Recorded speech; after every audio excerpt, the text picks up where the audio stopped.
America white house సమీపంలో జరిగిన కాల్పుల ఘటనను ఉగ్రచర్యగా ఆ దేశ అధ్యక్షుడు డొనాల్డ్ ట్రంప్ పేర్కొన్నారు. నేషనల్ గార్డ్స్పై జరిగిన దాడిపై తీవ్రంగా స్పందించిన ట్రంప్ అమెరికాలో హింసకు పాల్పడే వారికి స్థానం లేదన్నారు. ఈ కాల్పులకు అమెరికా మాజీ అధ్యక్షుడు జో బైడెనే కారణమని పరోక్షంగా ట్రంప్ విమర్శలు గుప్పించారు. అటు ఈ కాల్పుల నేపథ్యంలో ఆఫ్ఘన్ల ఇమిగ్రేషన్ దరఖాస్తులను నిలిపేస్తున్నట్లు ట్రంప్ సర్కార్ ప్రకటించింది.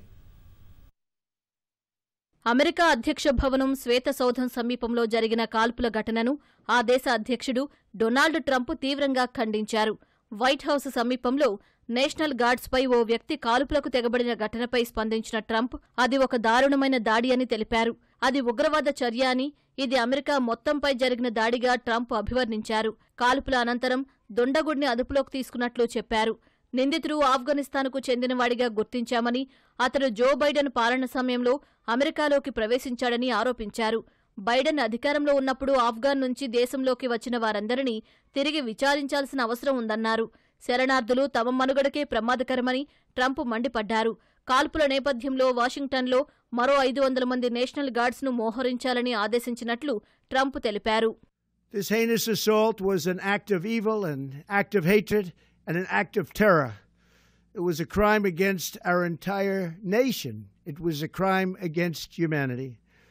As President of the United States, I am determined to ensure that the animal who perpetrated this atrocity pays the steepest possible price.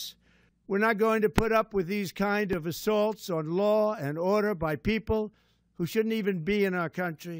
We must now re-examine every single alien who has entered our country from Afghanistan under Biden, and we must take all necessary measures to ensure the removal of any alien from any country who does not belong here or add benefit to our country. If they can't love our country, we don't want them. ట్రంప్తో పాటు America ఉపాధ్యక్షుడు JD వాన్స్తో పాటు మాజీ అధ్యక్షుడు Barack Obama ఈ ఘటనపై విచారం వ్యక్తం చేశారు. బాధిత కుటుంబాలకు ప్రగాఢ సానుభూతి తెలిపిన జేడీ వాన్స్ శాంతి భద్రతలకు విఘాతం కలిగించేవారు అమెరికాలో ఉండకూడదన్నారు.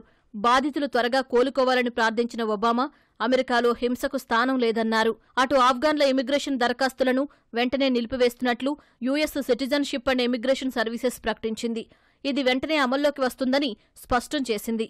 అమెరికన్ల భద్రతే తమకు ప్రాధాన్యమని వెల్లడించింది. మరోవైపు నిందితుడి వివరాలను అధికారులు వెల్లడించారు.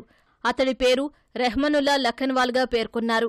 2021లో ఆఫ్ఘన్లకు అందించిన స్పెషల్ వీసాపై అమెరికాకు వచ్చినట్లు తెలిపారు. కాల్పుల్లో నిందితుడికి కూడా గాయాలవడంతో అతడిని ఆసుపత్రికి తరలించామన్నారు. ఒంటరిగా నిందితుడు ఈ దాడికి పాల్పడ్డాడని దర్యాప్తు అధికారులు భావిస్తున్నారు.